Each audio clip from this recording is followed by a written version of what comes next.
कथाकार audio books नूतन अध्याय आपनको स्वागत। प्रथम अध्याय प्रस्तुत करा 100टी गल्प और कहानी 57 जन लेखक और लेखिका मानकर। यही अध्याय प्रसिद्ध कथाशिल्पी मानकर गल्प संकलन प्रस्तुत हेब। आशा आपनको ए प्रयास भल लागिबो।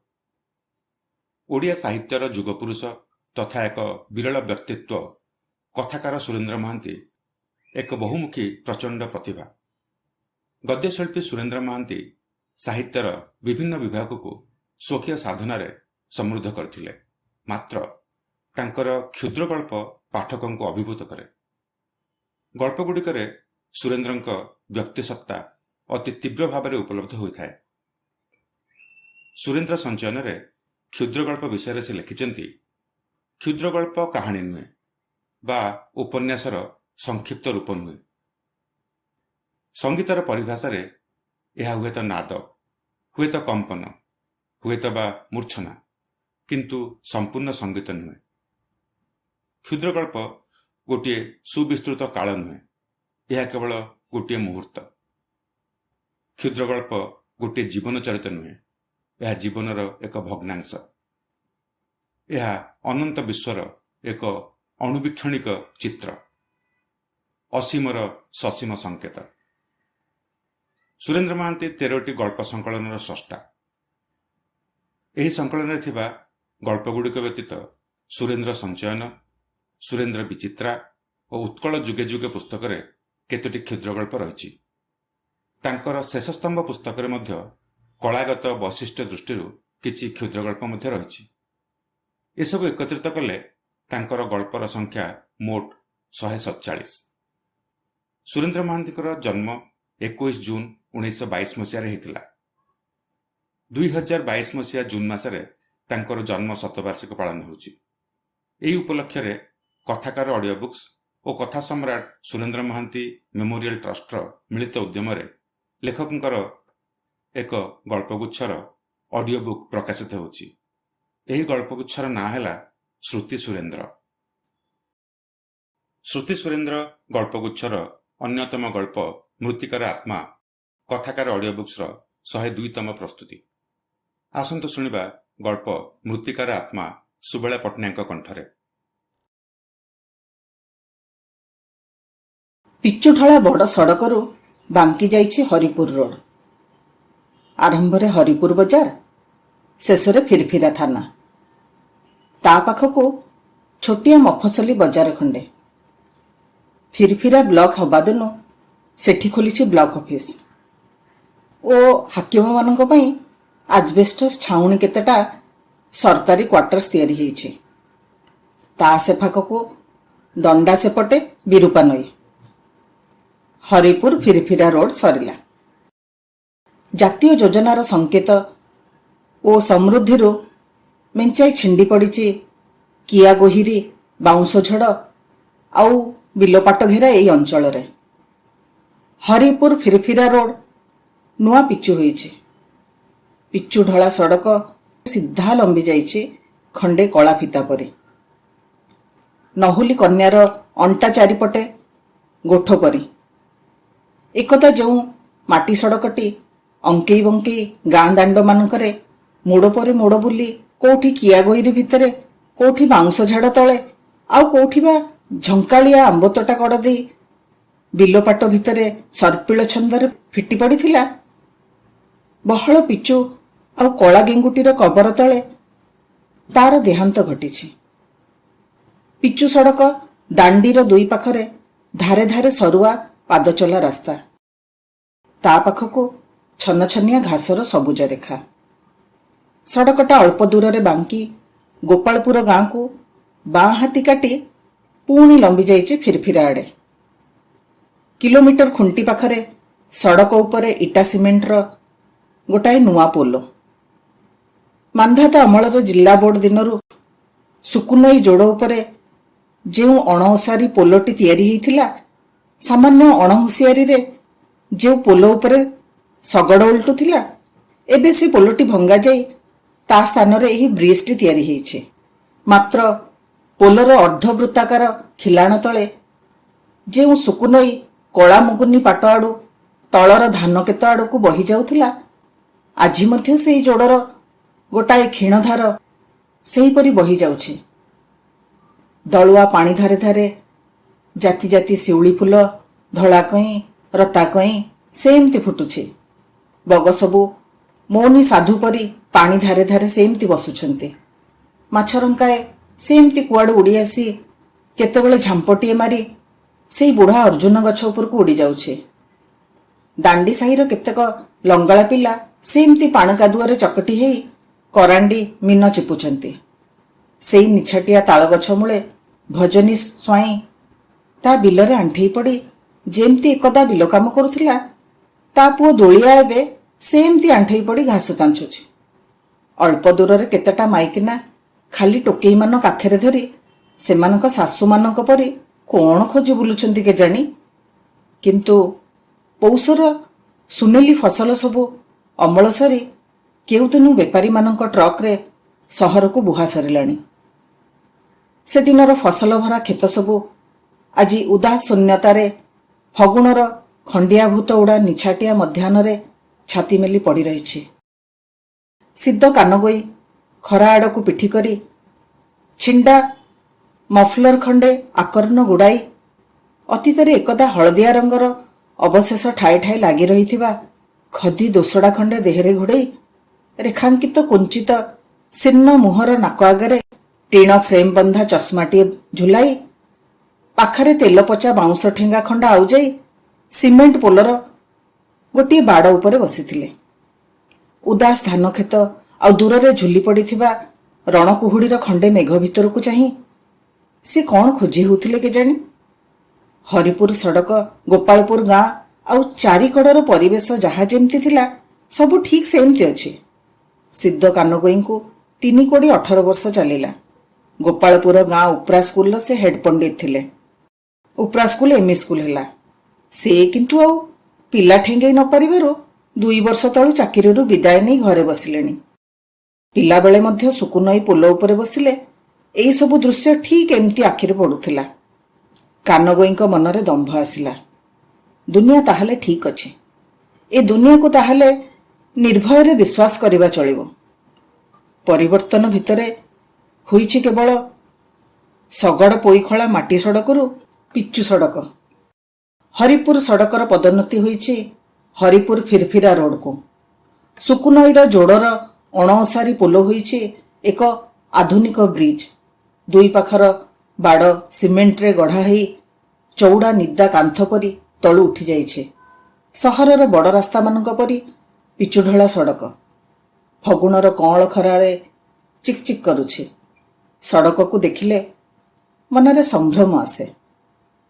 ଏ ଅଞ୍ଚଳରେ ଏମ୍ଏଲ୍ଏ ନୀଳମଣି ବାବୁ ଓ ସରପଞ୍ଚ ଯଦୁ ଷଡ଼ଙ୍ଗୀ କଥା କଥାକେ ଏହି ସଡ଼କର ଉଦାହରଣ ଦେଇ ଯୋଜନାରେ ଦେଶର ଯେଉଁ ବିରାଟ ଅଗ୍ରଗତି ହେଇଛି ତାହା ଅବିଶ୍ୱାସୀମାନଙ୍କ ଆଖିରେ ଆଙ୍ଗୁଠି ଗେଞ୍ଜି ଦେଖେଇ ଦେଇଥାନ୍ତି।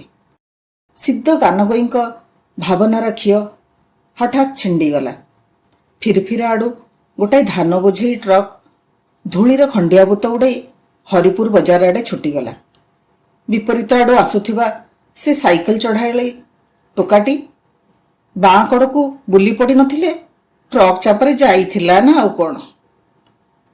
ବାଁ କଡ଼କୁ ରାସ୍ତା ତଳେ ଖସିପଡ଼ି ନୀଳ ପ୍ୟାଣ୍ଟର ପିଚାରୁ ଏଇ ଧୂଳି ଝାଡ଼ି ହେଇ ଉଠୁଛି। ଓଃ, ଜୀବନଟା ଆଜି ଆଉଟା ଦୁଧ ପରି ଖାଲି ଉତୁରି ଉଠୁଛି। ଏଇ ଉତୁରିବା କାଳେ ପ୍ରଗତି। ସାଇକେଲ ଚଢ଼ାଳି ସେଇ ଟୋକା ଆଡ଼େ ଚାହିଁ ସିଦ୍ଧ କାନଗୋଇଙ୍କ ମନେ ପଡ଼ିଲା, ଚାହୁଁ ଚାହୁଁ 3 କୋଡ଼ି 8 ବର୍ଷ ସାଇକେଲ ଚକ ପରି କୁଆଡ଼େ ଗଡ଼ିଗଲା ସତେ ମ। ଅଥଚ ସାଇକେଲ ଚଢ଼ିବାଟା ଜୀବନରେ ସେ ଆଉ ଆୟତ୍ତ କରିପାରିଲେନି। ଚାହୁଁ ଚାହୁଁ 2 ଆଡ଼ୁ 2 ପଞ୍ଜା ସାଇକେଲ 2 ଆଡ଼େ ଗଡ଼ି ଚାଲିଗଲା। ସାଇକେଲ ଚଢ଼ାଳିଙ୍କ ଭିତରେ ଅଛନ୍ତି 8 ମାଇଲ ଦୂରରେ ସହରତଳି ଲୁଗା କାରଖାନାର ଶ୍ରମିକ, ହରିପୁର ଉଚ୍ଚ ବିଦ୍ୟାଳୟର ଛାତ୍ର, ସହରରୁ ଫେରନ୍ତା ବାବୁ, ପୁଣି ନାନା କିସମର ବେପାରୀ। ଆଗରେ କାହାର ଲୁଗା ଗଣ୍ଡିରା ତ ପଛରେ କାହାର କ୍ୟାରିୟର ପଛରେ ପରିବା ବୋଝ। କାଣ୍ଡି ସାହିର ଜଗୁଆ ମଧ୍ୟ ଗୋଟାଏ ସାଇକେଲ ପଛରେ ଗଦାଏ ନଡ଼ା ବାନ୍ଧି ପାଦଠାରୁ ଜଙ୍ଘ ଯୋଡ଼ ଗାତ ପର୍ଯ୍ୟନ୍ତ ଦେହ ଫୁଙ୍ଗୁଳା କରି ସେଇ ସାଇକେଲ ପଟୁଆର ଭିତରେ ଗାଁ ଆଡ଼କୁ ମାଡ଼ିଗଲା।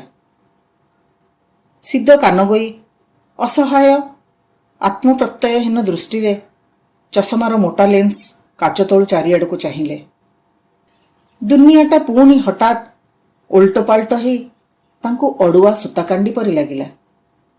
ସେଥିରେ ସେ ଯେମିତି କେଉଁଠି ଛନ୍ଦି ହୋଇ ପଡ଼ିଲେ। ସଡ଼କ ପୁଣି କାଉଁଳିଆ ଖରାରେ ଝିମେଇ ପଡ଼ିଲା। ସଡ଼କ କଡ଼ରେ ଯାଇଥିବା ଟେଲିଗ୍ରାଫ ତାରରେ ପବନ ବାଜି ସାଇଁ ସାଇଁ କରି ଉଠିଲା। ଗୋଟାଏ କଜଳପାତି ଟେଲିଗ୍ରାଫ ତାର ଉପରକୁ ଉଡ଼ି ଆସି କେଇଥର ରାବି ଦେଇ ପୁଣି ଲାଙ୍ଗୁଡ଼ ନଚାଇ କୁଆଡ଼େ ଉଡ଼ି ଚାଲିଗଲା। ସିଦ୍ଧ କାନଗୋଇଙ୍କର ହଠାତ୍ ମନେ ହେଲା, ଏଇ ହରିପୁର ପିଚୁ ସଡ଼କ ଯେମିତି ତାଙ୍କର ଶତ୍ରୁ। ଏଇ ସଡ଼କ ଯେମିତି ତାଙ୍କର ସଂସାର ଭିତରକୁ ଦୁର୍ଯୋଗ ଓ ଦୁର୍ଭାଗ୍ୟ, ଅପମାନ ଓ ଲୋକହସା, ବିପର୍ଯ୍ୟୟ ଓ ବ୍ୟର୍ଥତା ସବୁ ବାଟ କଢ଼େଇ ଆଣିଛି। ଏଇ ସଡ଼କରେ ତାଙ୍କ ପୁଅ ଟୁଙ୍ଗା ବା ନରହରି 5 ଥର ମାଟ୍ରିକ ଫେଲ୍ ହେବା ପରେ ଗାଁ ଛାଡ଼ି ଘର ଛାଡ଼ି ଟ୍ରକ୍ ଡ୍ରାଇଭର ହେଇ ଦିନେ ପଳେଇଗଲା। ଏଇ ସଡ଼କରେ ପୁଣି ଦିନେ ପଳାଇଲା ଅଭିଆଡ଼ି ଝିଅ ପାର୍ବତୀ, ଲୁଗା କଳର ଫିଟର ମିସ୍ତ୍ରୀ ଗୋପାଳ ଓଝା ସାଙ୍ଗରେ। ସେ କି ଲାଜ ଅପମାନର କଥା! ସିଦ୍ଧ କାନଗୋଇଙ୍କର ଅଭିଆଡ଼ି ଝିଅ ପାର୍ବତୀ ଶେଷକୁ ପାପଗର୍ଭ ଭଙ୍ଗାଇ ଅବାଟରେ ଏମିତି ଗୋଡ଼ କାଢ଼ିଲା। ସଡ଼କ ତଳେ କିଆରିରେ ସିଦ୍ଧ କାନଗୋଇଙ୍କ କଳା ବାଛୁରୀଟା ପଘାରେ ବନ୍ଧା ହୋଇ ଘାସ ଚରୁଥିଲା। ସିଦ୍ଧ କାନଗୋଇ ପୋଲ ଉପରକୁ ଉଠି ପଘା ଖୁଣ୍ଟିକୁ ଉପାଡ଼ି ସଡ଼କ କଡ଼ରେ ଆଉ ଗୋଟିଏ କଅଁଳିଆ ଘାସ ଜାଗା ଦେଖି ପୋତିଦେଲେ। ତାପରେ ଖୁଣ୍ଟ ପାଖରେ ପଡ଼ିଥିବା ଖୁରୁପି ଧରି ଦୁବ ଘାସ ଚାଞ୍ଚିବା ପାଇଁ ବସିଲେ। ଗୋ ସେବା ପାଇଁ ଘାସ ଚାଞ୍ଚିବା ତାଙ୍କର ଗୋଟିଏ ନୈମିତିକ ଧର୍ମ। 68 ବର୍ଷ ବୟସରେ ଜୀବନ ସନ୍ଧ୍ୟାରେ ସେ ଆଜି ମଣିଷ ଅପେକ୍ଷା ପଶୁମାନଙ୍କ ଉପରେ ଅଧିକ ନିର୍ଭରଶୀଳ। ଏହି ପଶୁକୁଳ ହିଁ ତାଙ୍କର ଗୁରୁ। ଅରଣ୍ୟ ଅଜଗର ପ୍ରାୟ କର୍ମ ଆଦରି ପଡ଼ି ରହିଛନ୍ତି। ବିନା କାରଣରେ ଅନ୍ତତଃ ମଣିଷଙ୍କ ପରି ସେମାନେ ଅନ୍ୟମାନଙ୍କୁ ଭୁଷା ମାରନ୍ତିନି। ଘାସ ଚାଞ୍ଚୁ ଚାଞ୍ଚୁ ହରିପୁର ସଡ଼କର ଇତିହାସ ସିଦ୍ଧ କାନଗୋଇଙ୍କର ପୁଣି ମନେ ପଡ଼ିଗଲା। ଏଇ ସଡ଼କ ଘେନି ତ କମ୍ ଘଟଣା ଘଟି ନାହିଁ। ପ୍ରଥମ ନିର୍ବାଚନରେ ନୀଳବାବୁ ଜିତିଥିଲେ ଏଇ ସଡ଼କ ପାଇଁ। ଭୋଟରେ ଜିତିଲେ ହରିପୁର କଚ୍ଚା ସଡ଼କକୁ ପକ୍କା କରିଦେବେ, ଏଇ ଥିଲା ତାଙ୍କର ପ୍ରତିଶ୍ରୁତି। ମାତ୍ର ପ୍ରଥମ ଭୋଟ ପରେ 5 ବର୍ଷ କଟି ଦ୍ୱିତୀୟ ଭୋଟ ଆସିଲା, ଅଥଚ ସଡ଼କରେ ମାଟି ଟୋକେଇଏ ସୁଦ୍ଧା ପଡ଼ିଲା ନାହିଁ। ଏଇ ସଡ଼କ ପାଇଁ ପୁଣି କେତେ ସଭା ନହେଲା।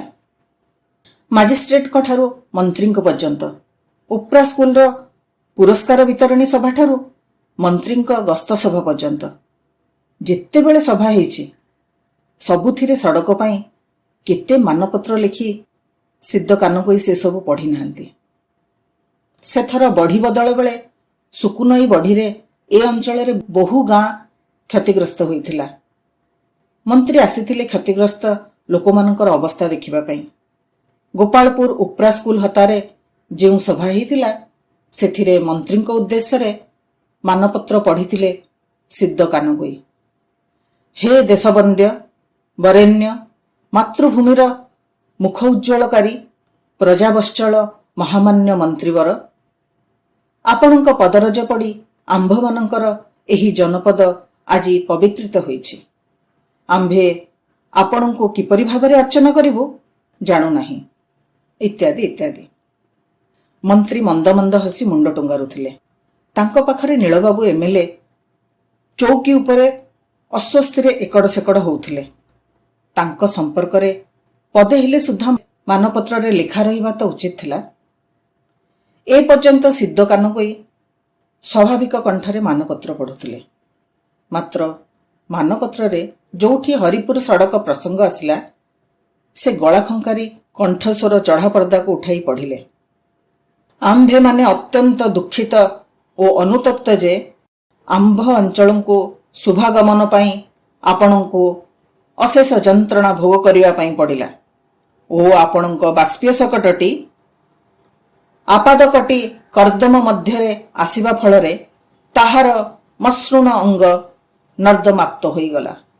ମାତ୍ର ମହାଭାଗ ଆପଣଙ୍କ ଆଗମନର ପଥ ଭବିଷ୍ୟତରେ ଯେପରି ନିର୍ମଳ ଓ ନିର୍ଜଞ୍ଜାଳ ହୁଏ, ସେଥିପାଇଁ ଏହି ସଡ଼କଟି ଶୀଘ୍ର ପକ୍କା କରାଇବାର ହୁକୁମ ସାଦର ହୋଇ ଆମ୍ଭମାନଙ୍କୁ ଚିରକୃତାର୍ଥ କରିବେ। ଏହାପରକୁ ଥିଲା ଉପ୍ରା ସ୍କୁଲକୁ ଏମି ସ୍କୁଲରେ ପରିଣତ କରିବା ପାଇଁ ମଧ୍ୟ ଦାବି ଓ ଆହୁରି ନାନା ପ୍ରସଙ୍ଗ। ଏହିପରି ନାନା ମାନପତ୍ର ପଢ଼ୁ ପଢ଼ୁ ଦ୍ୱିତୀୟ ନିର୍ବାଚନ ଆସିଗଲା।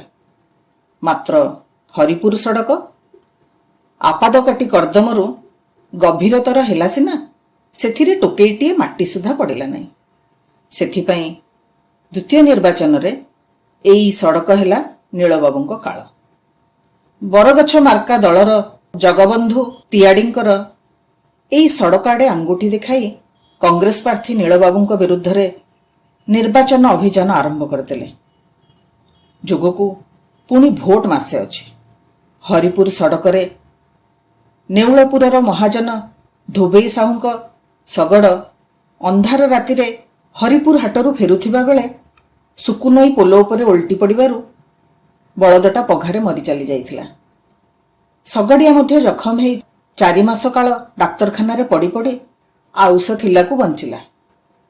ଏହି ଘଟଣା ବା ଦୁର୍ଘଟଣା ପରେ ତିଆଡ଼ିଙ୍କୁ ଆଉ ପ୍ରଚାର କରିବାକୁ ପଡ଼ିଲା ନାହିଁ। ଯୋଜନା ନାଁରେ ସହରରେ ସଡ଼କମାନ ତିଆରି ହେଉଛି ଯେ ତା ଉପରେ ମଣିଷ ଭାତ କୁଢ଼େଇ ଖାଇବ। ଆଉ ଆମ ସଡ଼କକୁ ଦେଖ। ସିଦ୍ଧ ପଣ୍ଡିତଙ୍କ ଭାଷାରେ ଆପାଦକଟି କର୍ଦ୍ଦମ ବର୍ତ୍ତମାନ ଆପାଦବକ୍ଷ ହେବାକୁ ବସିଲାଣି। ସଡ଼କ ତ ନୁହେଁ, ଖାତ ଖଣା। ବଳଦ ମଣିଷ ତା ଭିତରେ ପଡ଼ି ମରୁଛନ୍ତି। ଆମେ ପଥକର ଦଉନୁ କି ହୋ? ଖଜଣା ପାଣି କର ଦଉନୁ? ସ୍ୱାଧୀନତା ପାଇଁ ଜୀବନ ତୁଚ୍ଛ କରି ଆମେ କ'ଣ ଲଢ଼ିଥିଲୁ ଏଇଥିପାଇଁ? 2 ଅକ୍ଷରେ ସମ୍ବୋଧନ କରି କହିଥିଲେ, ଭୋଟ ଦିଅ, ସଡ଼କ କରିଦେବୁ।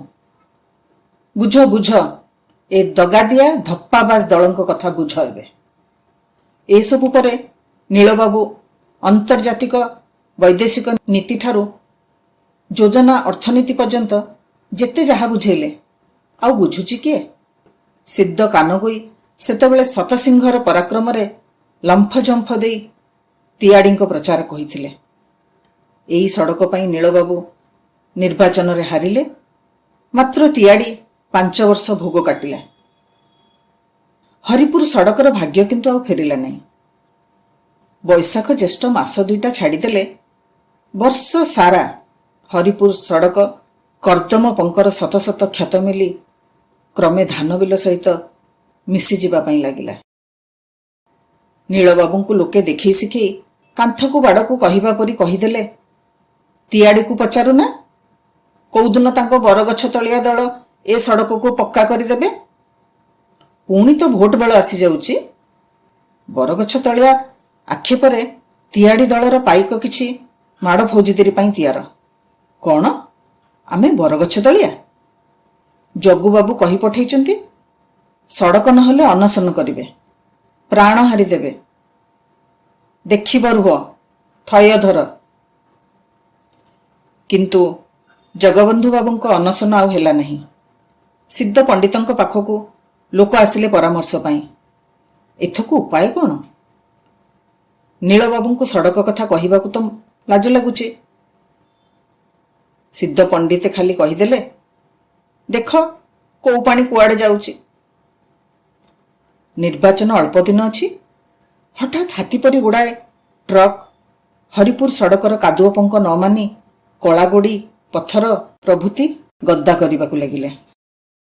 ହେଇ ହେଇ କାଣ୍ଡ, ଶହ ଶହ କୁଲି, ଗଣ୍ଡା ଗଣ୍ଡା ଟ୍ରକ୍, ଇଞ୍ଜିନିୟର, ଠିକାଦାର, ଆଉ ସମସ୍ତଙ୍କ ପୁରୋଭାଗରେ ନୀଳବାବୁ।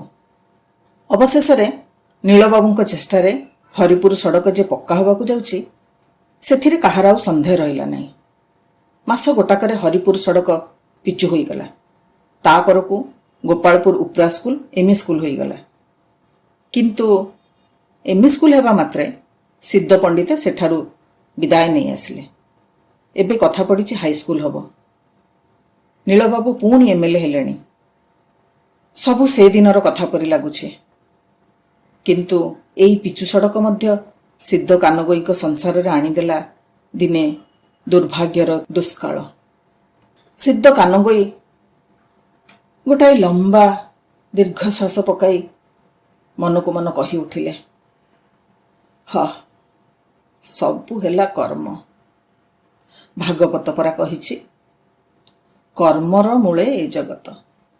ମଣିଷ ସିନା କର୍ମ କରିବ, ଫଳ ଉପରେ ତାର ଅଧିକାର ନାହିଁ। ସେଦିନ ତାଙ୍କ ପିଣ୍ଡାରେ ଏଇ ତତ୍ତ୍ୱ ପଡ଼ିଥିଲା।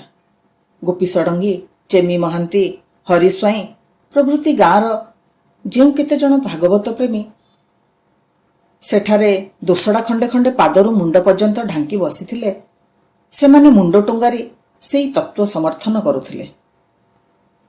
ସିଦ୍ଧ କାନଗୋଇଙ୍କ କୁଳନନ୍ଦନ ଟୁଙ୍ଗା ପଞ୍ଚମ ଥର ମ୍ୟାଟ୍ରିକ୍ ପରୀକ୍ଷା ଦେବା ପାଇଁ ଦାଣ୍ଡ ଘରେ ବସି ପାଠ ପ୍ରସ୍ତୁତ କରୁଥିଲା। ସେ ପିଣ୍ଡାକୁ ଆସି କହି ଉଠିଲା, ମଣିଷ ଗଛ ଲଗାଇଲା, ଫଳ ଫଳିଲା, ସେ ଫଳ ଉପରେ ଅଧିକାର ହେବ ମାଙ୍କଡ଼ର ନା କ'ଣ?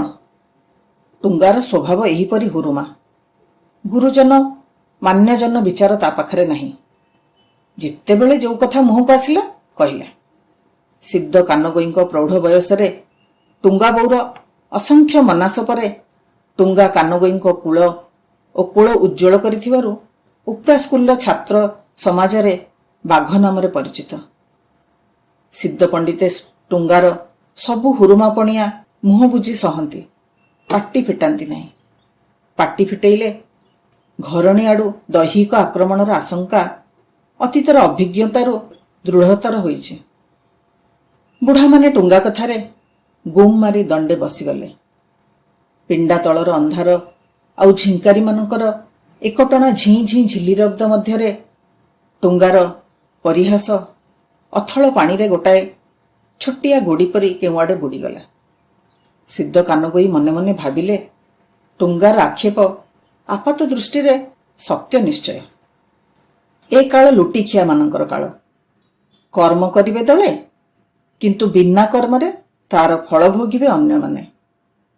ପିଢ଼ା ଉପରୁ ଗେଧ ମାଙ୍କଡ଼ ଲାଉଟାଏ କଖାରୁଟାଏ ଛିଣ୍ଡେଇ ନେଲା ପରି। ତାହେଲେ କର୍ମର ମୂଳେ ଏ ଜଗତ କଥାଟା ଠିକ୍ ହେଲା ଆଉ କୁଆଡ଼ୁ? ଫଳ ଯଦି ମାଙ୍କଡ଼ ଖାଇଲା, ସେ ଫଳ ଉପରେ ମଣିଷର ଅଧିକାର ନାହିଁ। ତାହେଲେ ମଣିଷ ନିଜ କର୍ମଫଳ ଭୋଗିବ କିପରି? ଚେମ ମହାନ୍ତି ଏହାର ସମାଧାନ ଦେଇ କହିଲେ, ମାଙ୍କଡ଼ର କର୍ମରେ ଥିଲା ସେ ଫଳ ଖାଇଲା, ତା ବୋଲି ମଣିଷ କର୍ମ କରିବ ନାହିଁ? ଫଳ ନ ଖାଇବା ଯଦି କର୍ମରେ ଅଛି, ତମେ ଆମେ ହାଇଁ ହାଇଁ ହେଲେ ସେ ଫଳ ଭୁଞ୍ଜି ପାରିବା? ତାଳରେ ଗୋଟାଏ ଝିଟିପିଟି ସତ୍ ସତ୍ କରି ଉଠିଲା। ସିଦ୍ଧ କାନଗୋଇ ପ୍ରଭୃତି ଏକା ସାଙ୍ଗରେ କହି ଉଠିଲେ, ସତ୍ ସତ୍। ଗୋଟାଏ ଜଟିଳ ସମସ୍ୟାର ସମାଧାନ ଆପେ ଆପେ ମିଳିଗଲା। ଭାଗବତ ପଦ ଉପରେ ପୁଣି ପତିଆରା ଫେରି ଆସିଲା। ଏହାପରେ ରାତି ଅନ୍ଧାର, ତାରା, ଦାଣ୍ଡ ବଉଳ ଗଛ ଦେହରେ ମାଡ଼ିଥିବା ମଧୁମାଳତୀ ବାସନା, ପିଣ୍ଡା ଉପରେ ମିଞ୍ଜି ମିଞ୍ଜି ଆଲୁଅ, ଭାଗବତ ପଦ ଆଉ ମଣିଷ ସବୁ ମିଶି ଖଣ୍ଡେ ଘନୀଭୂତ ଶାନ୍ତିରେ ପରିଣତ ହୋଇପଡ଼ିଲେ। ଏହା ଭିତରେ ଆଜି ଦିନର ବ୍ୟଥାଟି ଆଉ ବାଧିବ ନାହିଁ। ଆସନ୍ତାକାଲିର ବାଞ୍ଛନା ମଧ୍ୟ ତାଙ୍କୁ କାଟିବ ନାହିଁ। ଚେମ ମହାନ୍ତି ହାତ ମୁଠା ଭିତରେ ନିଭି ଆସିଥିବା ଚିଲମ ନଳୀଟି ଦୁଇ ଗାଲ ଠାକରା କରି ଓଠରେ ଲଗେଇଲେ। ଟୁଙ୍ଗା କିନ୍ତୁ ଏ ସରଳ ତଥ୍ୟଟି ବୁଝିଥିଲେ ଆଜି କ'ଣ ହା ହୁତାଶ କରି ଟ୍ରକ୍ ଡ୍ରାଇଭରି କରିଥାନ୍ତା? ରୋଜଗାର ସବୁ ମଦ ମାଇକିନାରେ ଉଡ଼ାଉଥାନ୍ତା? ସିଦ୍ଧ କାନଗୋଇ ସେଇ କଥା ମନେ ମନେ ଗୁଣି ହେଉଥିଲେ। ହାୟରେ, କାନଗୋଇ ବଂଶର କୁଳପ୍ରଦୀପ ଟୁଙ୍ଗା ଶେଷକୁ ଟ୍ରକ୍ ଡ୍ରାଇଭର ହେଲା। ସିଦ୍ଧ କାନଗୋଇଙ୍କ ବଂଶ ପଣ୍ଡିତ ବଂଶ। ଏ ବଂଶରେ ସିନା ଧନ ନଥିଲା, କିନ୍ତୁ ବିଦ୍ୟା ଆଉ ମାନ ଥିଲା ପ୍ରଚୁର।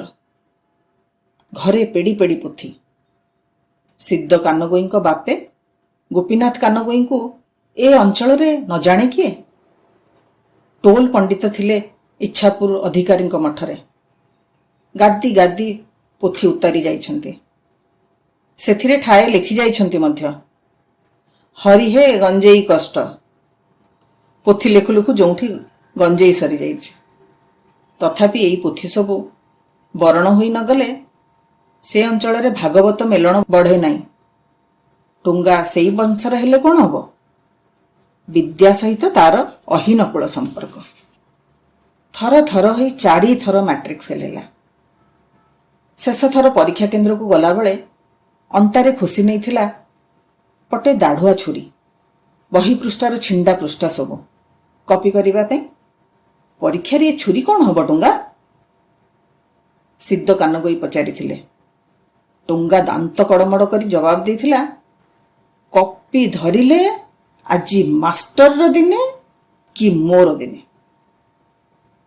ଦାଢ଼ୁଆ ଛୁରୀ ଆଉ କପି କାଗଜ ସତ୍ତ୍ୱେ ପଞ୍ଚମ ଥର ମଧ୍ୟ ଟୁଙ୍ଗା ମାଟ୍ରିକ ପରୀକ୍ଷାରେ ପାଚିରି ଡେଇଁ ପାରିଲାନି। ସିଦ୍ଧ କାନଗୋଇ ମନକୁ ମନ ନିଜକୁ ସାନ୍ତ୍ୱନା ଦେଲେ। ଟୁଙ୍ଗା ସିନା କର୍ମ କରିବ, ଅଣ୍ଟାରେ ଛୁରୀ ଖୋସି ପରୀକ୍ଷା ଦେବାକୁ ଯିବ, ହେଲେ ଫଳ ଉପରେ ତାର ଅଧିକାର ନାହିଁ। ଠିକ୍ ଅଛି। ସିଦ୍ଧ କାନଗୋଇ ଟୁଙ୍ଗାକୁ ସେଇ କଥା ବୁଝେଇ ଦେଲେ। କର୍ମରେ ଯେତେ କାଳ ଥିଲା ପାଠ ପଢ଼ି ପରୀକ୍ଷା ଦେଲ। ଏଥର ପଢ଼ିବା ଛାଡ଼ି ପଢ଼ାଅ। ଗାଁ ନିପ୍ରା ସ୍କୁଲକୁ ନୀଳବାବୁ ଗୋଟାଏ ନୂଆ ଷ୍ଟାଇପେଣ୍ଡ ଦେଇଛନ୍ତି। ସେଇଠି ମାଷ୍ଟର ହୋଇ ବସ। ଘର ପୁଅ ଘରେ ରହିବ। ବିଦେଶକୁ ଯିବା ଆମର ଦରକାର ନାହିଁ। ଟୁଙ୍ଗା ମୁହଁରୁ ଭଣ ଭଣ ମଦଗନ୍ଧ ବାହାରୁଥିଲା। ହରିପୁର ରୋଡରେ ପିତେଇ ହାଟ ଛକରେ ପହଲା ଜେନା ଯେଉଁ ଚା ଦୋକାନ ଖୋଲିଛି, ସେଠାରେ ଏବେ ଚାଉଳି ମଦ ବିକ୍ରି ହେଲାଣି। ବଡ଼ ସଡ଼କର ଟ୍ରକ୍ ଡ୍ରାଇଭରମାନେ ସେଠାରୁ ଆସି ଚାଉଳି ମଦ ପିଅନ୍ତି, ମାତଲାମି କରନ୍ତି। ହାଟପଦାର କୁଡ଼ିଆମାନଙ୍କରେ ଗିଲ୍ଟି ଚୁଡ଼ି ଖଡ଼ୁ ମଧ୍ୟ ଥରେ ଥରେ ରାତିରେ ଝଣଝାଣ ହେବା ଖୁବ୍ ଶୁଣାଗଲାଣି। ସେଦିନ ରାତିରେ ପିତେଇ ଗାଁରେ ଭୋବନୀ ରାଉତ ଘରେ ତ୍ରିନାଥ ମେଳାରୁ ସିଦ୍ଧ କାନଗୋଇ ଆଉ ତାଙ୍କ ଭାଗବତିଆ ପଞ୍ଚା ଶେଷରେ ହାଟପଦା ଭିତରେ ପଶି ହରିପୁର ରୋଡ ଉପରକୁ ଉଠୁଥିଲେ। ନିଛାଟିଆ ହାଟପଦାରେ ଚୁଡ଼ି ଖଡ଼ୁ ଝଣଝାଣ ଶୁଣି ପିତା ଶୁଣି କି ଚିରଗୁଣି ହେଇଥିବ ଭାବି ହାଉଳି ଖାଇ ସେମାନେ ପହଲା ଜେନା ଦୋକାନ ଆଡ଼କୁ ଧାଇଁଲେ। ପହଲା ଜେନା ଦୋକାନ ପିଣ୍ଡାରେ ଯେଉଁ କେତେଜଣ ଅଚିହ୍ନା ଲୋକ ବସିଥିଲେ, ସେମାନେ ସିଦ୍ଧ କାନଗୋଇଙ୍କ ଦଳର ଛାନିଆ ଦେଖି ହସି ହସି ବେସମ୍ଭାଳ। ପହଲା ଜେନା ମଧ୍ୟ ସେମାନଙ୍କ ସହିତ ହସ ମିଳେଇ କହିଲା, ମଉସା, ପିତାଶୁଣୀମାନଙ୍କର ଦୃଷ୍ଟି ତମମାନଙ୍କ ଉପରେ ପଡ଼ିନାହିଁ ତ? ପରେ କିନ୍ତୁ ପିତାଶୁଣୀମାନଙ୍କର ଉଦନ୍ତ ସିନା ଜଣାପଡ଼ିଗଲା। କୌଣସି କୌଣସି ଗୃହସ୍ଥ ଘରର ଝିଅ ବୋହୂ ଏବେ ରାତିରେ ପିତାଶୁଣୀ ହୋଇ ବାହାରୁଛନ୍ତି। ଟୁଙ୍ଗା ମଧ୍ୟ ପହଲା ଜେନା ଦୋକାନରେ କେତେଥର ଦେଖାଦେଲାଣି। ସେଥିପାଇଁ ଟୁଙ୍ଗା ମୁହଁରୁ ଦିନେ ଦିନେ ଚାଉଳି ମଦର ଖଟ୍ଟା ଦୁର୍ଗନ୍ଧ ବାହାରିଥାଏ। ଗାଁ ନିପ୍ରା ସ୍କୁଲରେ ମାଷ୍ଟର ହେବା କଥା ଶୁଣି ଟୁଙ୍ଗା ଗୋଟେ ଆମ୍ବିଳିଆ ହାକୁଟି ମାରି ଚିତ୍କାର କରି ଉଠିଲା, ମୁଁ ଶଳା ଏଲ୍ପି ମାଷ୍ଟର ହେବି 60 ଟଙ୍କା ଦରମାରେ? ମୁଁ ବଡ଼ ଲୋକ ହେବି, 1000 ଟଙ୍କା କମେଇବି। ସିଦ୍ଧ କାନଗୋଇ ଗୋଟିଏ ଦୀର୍ଘଶ୍ୱାସ ପକାଇ କହିଲେ, ଆରେ ଦୁନିଆରେ ଟଙ୍କା କମେଇ ସିନା ଧନୀ ଲୋକ ହୁଅନ୍ତି, ବଡ଼ ଲୋକ ହେବାର ବାଟ ସିଏ ନୁହେଁ।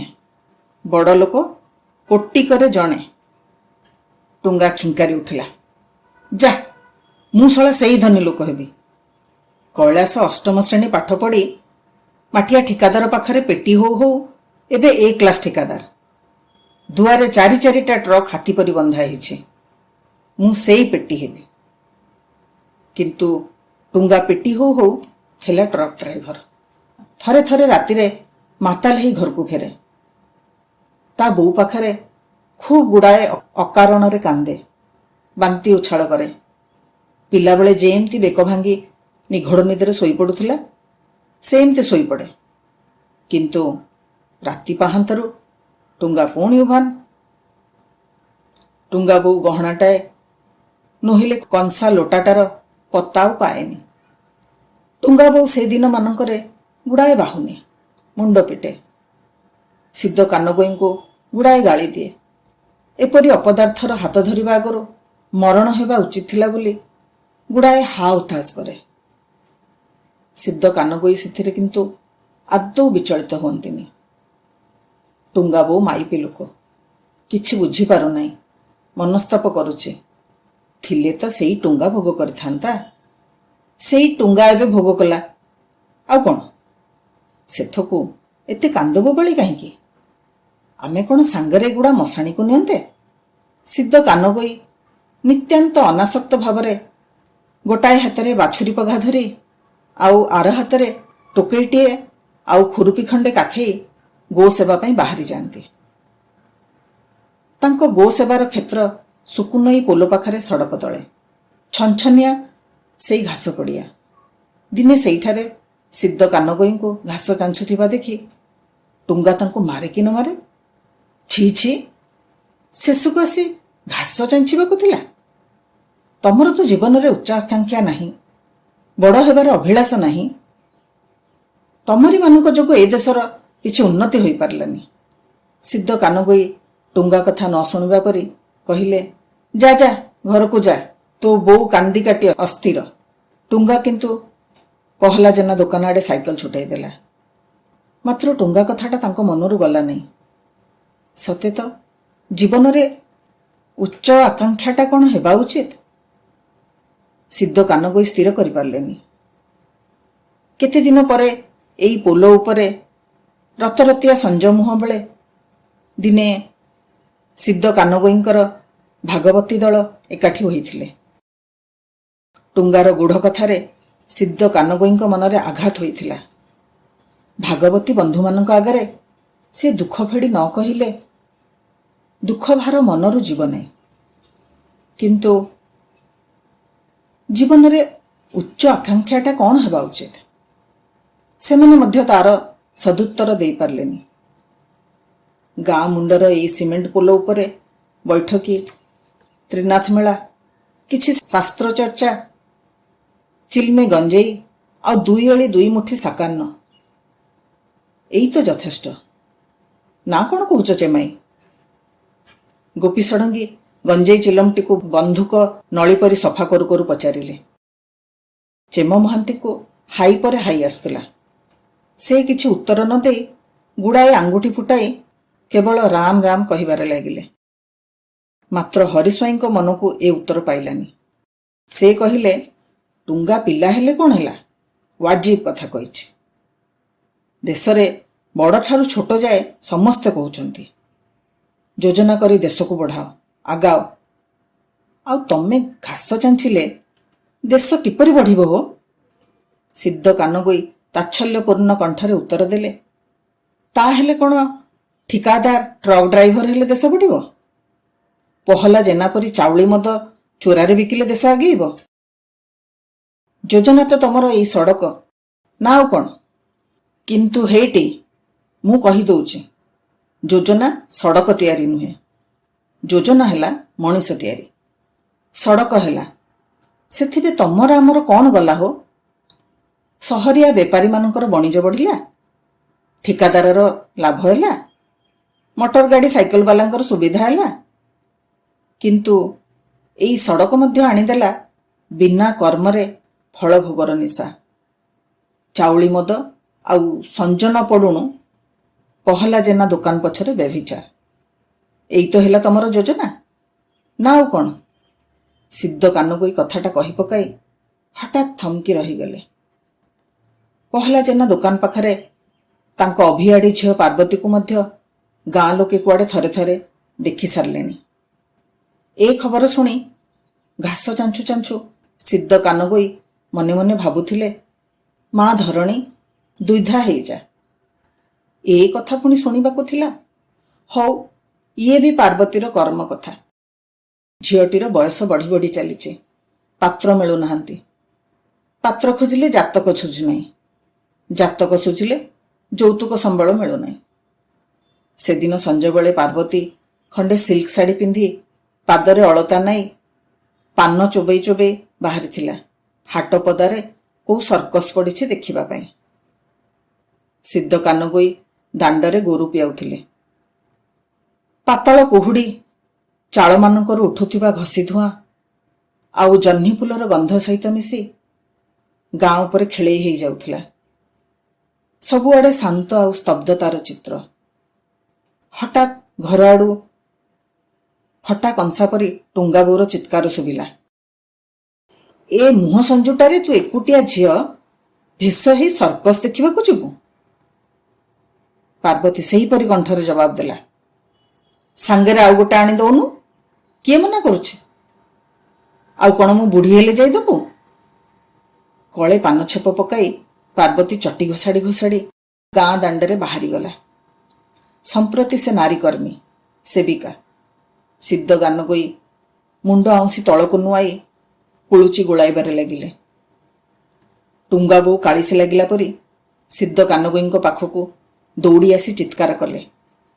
କାନରେ ପଥର ପକାଇ ଥୁଣ୍ଟା ପରି ବସିଥାରେ ଅଳପେଇସା। ଝିଅ ତେଣେ ଖାନକି ହେଇ ଗାଁ ଦାଣ୍ଡରେ ଯାଉ। ପାଖରେ ଖଣ୍ଡେ ଦୌଡ଼ି ପଡ଼ିଥିଲା। ଟୁଙ୍ଗା ବୋଉ ସେଇ ଦୌଡ଼ି ଖଣ୍ଡ ଉଠାଇ ସିଦ୍ଧ କାନଗୋଇଙ୍କ ପିଠିରେ ପାହାର ଲାଛିଦେବା ଅସମ୍ଭବ ନୁହେଁ। ସିଦ୍ଧ କାନଗୋଇ ସାବଧାନରେ ସେଇ ଦୌଡ଼ି ଖଣ୍ଡ ଆୟତ୍ତ କରି କହିଲେ, ଯା ଯା, ଖଞ୍ଜା ଭିତରକୁ ଯା। ଘର ଲାଜ ଘରେ ରହୁ। ଦାଣ୍ଡ ଲୋକ ଶୁଣିଲେ ଆଉ ହସିବେ। ପାର୍ବତୀ ଦିନେ ରାତିରେ ଏଇ ସଡ଼କରେ ଅକୂଳରେ ଚାଲିଗଲା। କିନ୍ତୁ ଏସବୁ ଏପରି ନଥିଲା ତ। କିଆ ଗୋହିରୀ, ମଶାଣି ଦଣ୍ଡା, ଭୂତିଆରୀ ବଣ ଆଉ ବାଉଁଶ ଜଙ୍ଗଲ ଘେରା ଏଇ ଗାଁମାନଙ୍କର କୋଣେ କୋଣେ ଦାରିଦ୍ର୍ୟ, ଶୋଷଣ, ଅଜ୍ଞତା ଭରି ରହିଥିଲା ସତ, ମାତ୍ର ତାରି ଭିତରେ ଥିଲା ଏକ ସମ୍ବେଦନଶୀଳ ଜୀବନବୋଧ, ଧର୍ମ ବିଚାରର ଭିତ୍ତିରେ କର୍ମ ଅକର୍ମର ଧାରଣା, ଜୀବ ପ୍ରତି ଦୟା ଓ ସହାନୁଭୂତି, ପୁଣି ଶତ ଦାରିଦ୍ର୍ୟ ମଧ୍ୟରେ ସୁଦ୍ଧା ଶୁଭ୍ର ଅମଳିନ ଜୀବନର ଭାବନା। ଆଜି ସେସବୁ କିଆ ଗୋହିରୀ, ଛାୟାନିବିଡ଼ ଆମ୍ବତୋଟା, ଭୂତିଆରୀ ବଣ ଅବଶ୍ୟ ନାହିଁ। ତା ସ୍ଥାନରେ ଆସିଛି ପିଚୁଢଳା ସଡ଼କ, ସିମେଣ୍ଟ ଯୋଡ଼େଇ ପୋଲ ଆଉ ଟେଲିଗ୍ରାଫ ତାରଖୁଣ୍ଟି। ମାତ୍ର ସେଥି ସାଙ୍ଗେ ସାଙ୍ଗେ ସେହି ସଡ଼କରେ ମଧ୍ୟ ବିଦାୟ ନେଇଯାଇଛି ଶାନ୍ତି ଓ ସେଥିପାଇଁ ଯାହା ଅପରିହାର୍ଯ୍ୟ ନିଷ୍ପାପ ଜୀବନବୋଧ। ଆଉ ଟିକକୁ ଧାନ ଗହୀର ସେପଟେ ତାଳବଣି ପାହାଡ଼ରେ ସୂର୍ଯ୍ୟ ବୁଡ଼ିଯିବେ। ପବନଟା ଦେହକୁ ଶୀତୁଳିଆ ଲାଗିଲାଣି। କୁହୁଡ଼ିର ଗୋଟାଏ ପର୍ଦ୍ଦା ଚାରିଆଡ଼େ ନଇଁ ଆସିଲାଣି। ଟ୍ରକ୍ ଗୋଟେ ଆଉ ଦୁଇଟା ଟ୍ୟାକ୍ସି ସଡ଼କରେ ଗୁଡ଼ାଏ ଧୂଳି ଉଡ଼େଇ ଆଗପଛ ହୋଇ ଚାଲିଗଲେ। ପହଲା ଜେନା ଦୋକାନ ପିଣ୍ଡାରେ ଏବେ ଗରାଖଙ୍କର ଗହଳି ବଢ଼ିବ। ସାଇକେଲ ଗୁଡ଼ିଏ ମଧ୍ୟ ସାଇଁ ସାଇଁ କରି ସେଇଆଡ଼େ ଚାଲିଥିଲେ। ମୋଟା ଲେନ୍ସର ଚଷମା କାଚ ତଳୁ ଦୁଇଟି ସେତା ନିଷ୍ପ୍ରଭ ଆଖି ମେଲି ଶୂନ୍ୟ ଦୃଷ୍ଟିରେ ପ୍ରଗତି ଓ ଯୋଜନାର ସେହି ପଟୁଆର ଆଡ଼େ ସିଦ୍ଧ କାନଗୋଇ ଚାହିଁ ରହିଥିଲେ। ହଠାତ୍ ସେ ଯେପରି ଗାଁ ଲେଉଟାଣି ବାଟ ଭୁଲି କେଉଁ ଅଚିହ୍ନା ସଡ଼କର ଧାରରେ ବାଟ ପଚାରିବା ପାଇଁ ଠିଆ ହୋଇ ରହିଥିଲେ। କାନଗୋଇ ସାହିର ଦାଣ୍ଡର ନଡ଼ିଆ ବାହୁଙ୍ଗାମାନଙ୍କରେ ଅସ୍ତ ସୂର୍ଯ୍ୟ ଯେପରି ମୁଠା ମୁଠା ଅବିର ବୋଳି ଦେଇ ଯାଉଥିଲା। ପାଖରେ ଗୋଟାଏ ସାଇକେଲ ବ୍ରେକ୍ କଷି ଠିଆ ହେବାରୁ ସିଦ୍ଧ କାନଗୋଇଙ୍କ ଚେତା ଫେରିଲା। ସାଇକେଲ ଚଢ଼ାଳି ତାଙ୍କ ଗାଁର ବସନ୍ତ, ଟୁଙ୍ଗା ସାଙ୍ଗରେ ପାଠ ପଢ଼ୁଥିଲା। ସେ ମଧ୍ୟ ମାଟ୍ରିକ ଫେଲ୍ ହୋଇ ଗୋଟାଏ ବ୍ୟବସାୟ ଫାନ୍ଦିଛି, ସିମେଣ୍ଟ ପରମିଟର କିଳା ପୋତେଇ। ସେଥିପାଇଁ ସବୁଦିନେ ଯିବା ଆସିବା ତାର ଲାଗି ରହିଥାଏ। ବସନ୍ତ ଓଠରୁ ସିଗାରେଟ୍ ଖଣ୍ଡ ତଳେ ଫିଙ୍ଗି ଦେଇ କହିଲା, ମଉସା, ଟୁଙ୍ଗା ଏକୁ ଶଳା ପୁଲିସ ଧରି ଦେଇଛନ୍ତି। ତମେ ଯାଅ, ଜାମିନରେ ଆଣିବ। ଟୁଙ୍ଗାକୁ ପୁଲିସ ଧରି ନେଲା? ଜାମିନରେ ସେ ପୁଣି ଆଣିବେ? କ'ଣ? କେମିତି? ସିଦ୍ଧ କାନଗୋଇ କିଛି ବୁଝିପାରିଲେ ନାହିଁ। ମୋଟା ଲେନ୍ସର କାଚ ତଳେ ତାଙ୍କର ଆଖି ଦୁଇଟି ମାଛର ଗୋଲ ଗୋଲ ଆଖି ପରି ବିଷର୍ଣ୍ଣ ହୋଇ ଉଠିଲା।